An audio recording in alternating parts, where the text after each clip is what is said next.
Mi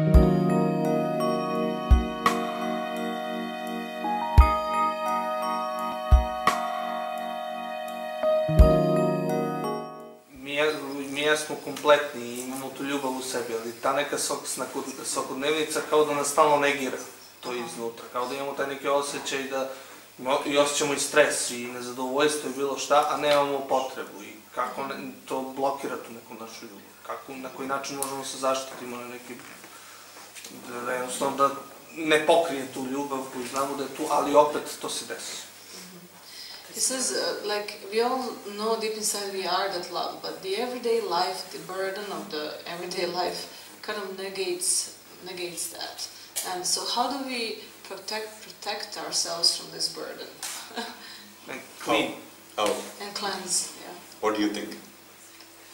Kako? Šta ti misliš? Pustiti. To let go? Stop protecting. Prestani da se štitiš kao prvo. Stop protecting. When the outside is bothering you, outside world is bothering you, the point is that we are exposed to the outside world, not inside world. Kaže, ako nam smeta taj spoljašnji svet, upravo cako je tome što su mi sebe otvorili i sušli ka spoljašnjem svetu, a nismo se konektovali na svoj unutrašnji svet. Znači, više gledamo stalno ka spolja, ne gledamo dovoljno unutra. When can something outside bother you? Kada uopšte možete muči ili znamiri nešto iz spoljašnjeg sveta? When you are not at home. Kad nisi kući iznutra. Home is inside. A sam dom je u nama samima. So more than we meet outside, things outside, we should spend time with ourselves. You know, shake hands with this person called Andrea, not the personality.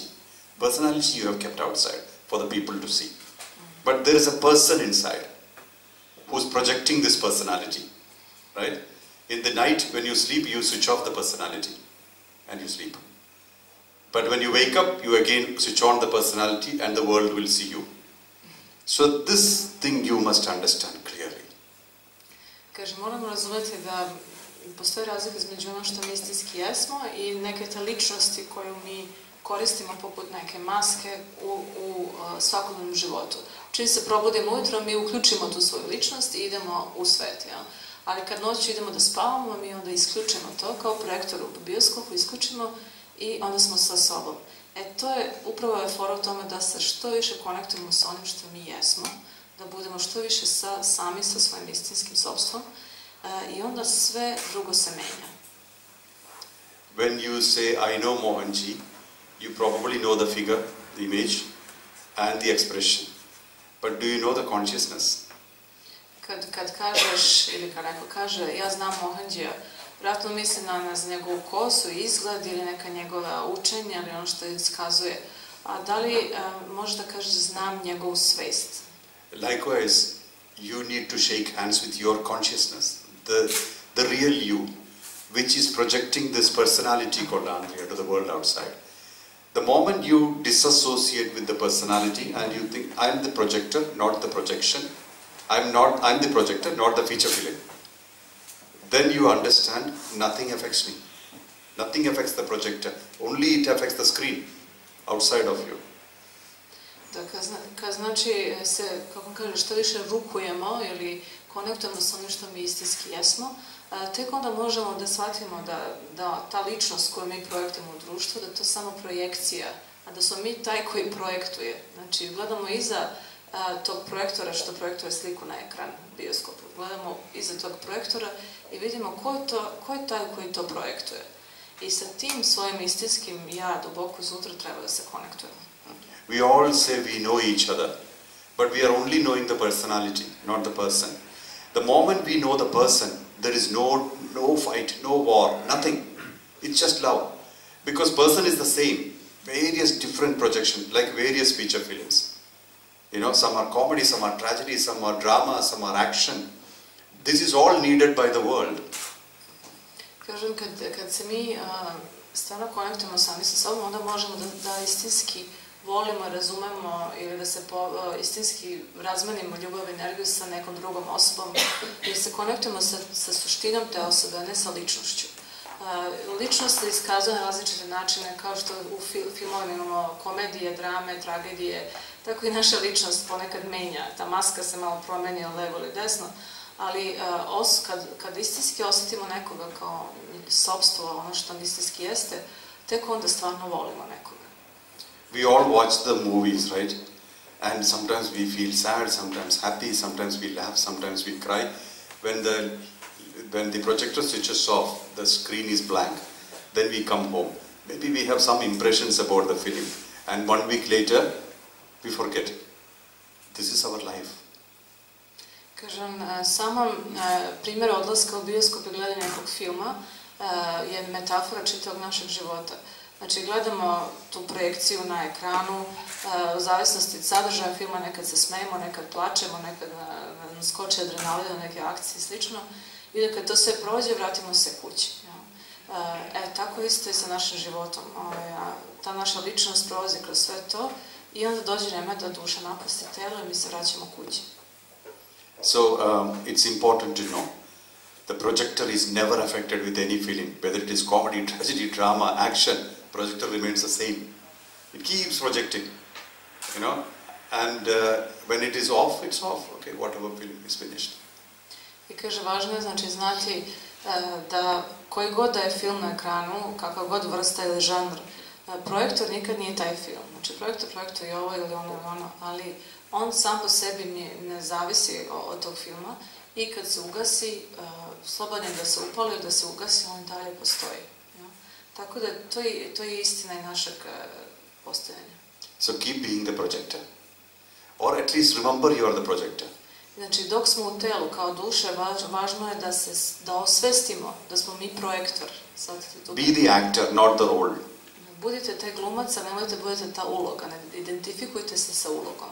But since you have taken birth here, you have incarnated on earth, you must play the role of the father, the son, the brother, the sister, whatever. Any role which is possible on earth, we have to play.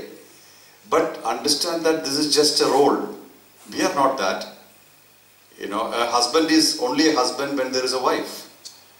A person is a father when there is a child. A guru is a guru only when there is a disciple. Otherwise, just another human being. So we remember this all the time. Then we will not be affected. Ništa nas neće doticati ako shvatimo da dok smo u telu, dok mi kao duše smo se inkarnirali i ušli u telo, prolazimo kroz razna iskustva i date su nam razne uloge, tipa u braku smo, sad smo otac ili majka, ili smo prijatelj nekome, ili smo duhovni učitelj nekome, ali ako nemamo bračnog partnera, ne možemo biti muž, na primjer. Ako nema poklonika, ne može biti guru. Znači, sve je to međusobno povezano jedno s drugim. Ali mi moramo da shvatimo da su to sve uloge, da smo mi nešto dublji od svih tih uloga koje igramo. Znači, uloge su nam date, prihvatimo, svedočimo iznutra kako mi igramo sad ulogu ovoga ili onoga, u zavisnosti od situacije, kontakte s ljudima, ali da mi nismo ta uloga. So this is the way. One day, Buddha was sitting and meditating. Buddha was actually sitting and talking to people like we are doing now. Evo da primjer, kaže, jednog dana u prošlosti, Buddha je tako sedeo koje mi sada pričao sa ljudima. One man came and started abusing Buddha. Very bad language, very bad words. Abused him and then came, and still he was still angry. Then he came and spat on his face. Kaže, došao jedan čovek, optužio ga za nešto, počeo da bljuje vatru prvi kada ga optužuje za ružne reči, da psuje, pa još nije tu ni zaustavio, nego je došao i pljunuo ga u lice. So Buddha looked at him and he was listening to him. He didn't even reply. Buddha ga samo gledao u oči, ništa nije čak ni rekao, nije odgovorio. People around him, when he left after that, he was very angry, then after that he left. And then people around Buddha asked Buddha, why you did not reply to him? He was using very bad language. He was abusing you. He was spitting on you. Why you did not reply? I ljudi koji su bili pored Bude su rekli, pa kako je moguće, zašto nisi ništa čak ni odgovorio? Eto, on je te nepravedno optužio za nešto, čak je pljunuo na tebe, koristio takve ružne reči, a ti nisi baš ništa rekao. So Buddha said, until now, nothing affects me was a theory. Now I know nothing affects me. I onda je Buddha rekao, Do sada je to sad bilo moje teorijsko znanje da me ništa ne može poljuljati iznutra. A eto, zahvala sam jer sad imam i to iskustvo, direktno iskustvo da me stvarno ništa iznutra ne može poljuljati. That man did not touch me. That means I have attained what I am preaching. Znači, taj čovjek nije mogao da dopre do mene iznutra. To znači da sam ja duhovno postigao to što propovedam.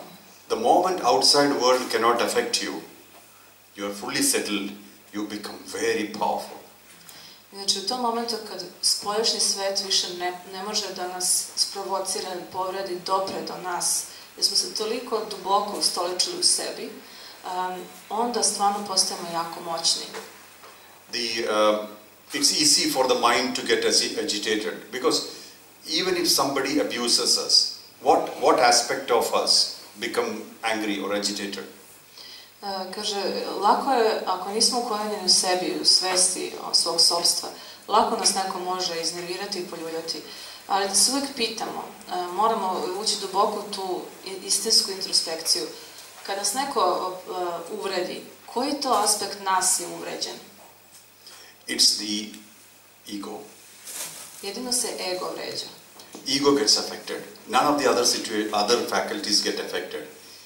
Ego is the skeleton of your personality. Your personality is kept intact by ego. Just like skeleton of the body keeps the shape of the body. Like that, your personality has a shape. Ego is the skeleton of your personality. Znači, šta je taj ego? Rekli smo na projekcija na platnu. Ta naša ličnost ili ta projekcija na platnu, ona ima svoj kostur. Znači, nešto što mu daje taj oblik ili samo kičma te naše ličnosti, to je upravo taj naš ego. So, that is only the skeleton gets affected. Otherwise, if your ego itself is dissolved, you feel nothing. Okay, you talk whatever you like, I will only talk what I like. That means, you do not have to change your frequency for the sake of the world outside. Znači, samo ako je taj naš ego dovoljno jak i snažan, kad nas neko vređa, mi se osjećamo povređeni jer osjećamo da neko napao strukturu tog kostura, jel? Kako ona kostura znači nešto što je onako kruto, ona neće da bude fleksibilno. Ona je upravo tako kako je i jasno veruje da upravo tako treba da bude. A kad dođe do određene vrste topljenja ili raspljenjavanja tog ega i kad nas onda neko vređa, mi samo kažemo, ok, to je tvoje mišljenje, ja znam da ja to nisam i to što ne može da dopre do vas, jer to nije istina vašeg bića. 7.5 billion people of the world are 7.5 billion frequencies, different frequencies. And this is how the creation has happened. You look at all the animals, birds, plants, trees, human beings, every being on earth, they have been created with a unique frequency. And that frequency is not with any other. There could be resemblances. Maybe two buffaloes will look the same, but frequency is different. Every being's character and frequency is different. So when we try to change our frequency for the sake of somebody or to somebody else's frequency, we have pain. That is what we discussed earlier. Love is lost. Because we are unnatural. When we change our frequency, we become unnatural. You know, that unnaturality is creating crisis in this world. The moment you are natural, there is no crisis in the world. You are being natural and people accept you as you because you are a natural human being. Right? But we try to change the frequency. Governments, I'm not talking about Serbian government, any government, and try to change the frequency of the people. They try to create everybody in the same way. It cannot be. It cannot be. You are unique. Your thumb impression is unique in this world. Your retina of eyes are unique in this world. Nobody else is like this. So how can we say that all people should be same? You know, this is fundamental of spirituality. We must understand that. Sada Mohanđi pričao o jedinstvenosti svake osobe, da svaka osoba, eto imamo 7,5 sad već milijardi ljudi na planeti, ne samo ljudi, životinja, svako biće ima svoju jedinstvenu frekvenciju. I zašto dođe do sukoba i svih vrsta raznih neprijatnih iskustava? Upravo zato što svaka ta individua nije skroz prirodna, nije u svojoj istinskoj frekvenciji. I samo naše društvo i vlade naših zemalja, obrazovni sistemi i slično, često hoće da nas navedu na neku tu standardnu frekvenciju. Ta naša jedinstvenost se ne poštuje. I onda mi ni sami, pošto nismo dovoljno konektovani sa sobom, mi ni ne znamo koja je ta naša frekvencija i samo se prilagođavamo da budemo nešto drugo i u svemu tome smo nesrećni. Tako da prvi korak jeste da iskažemo, spoznamo i iskažemo svoju jedinstvenost. Jer svaki otisak prsta je jedinstven, retina oko je jedinstven, znači po tome to nam je dokaz da stvarno svako biće jeste jedinstveno.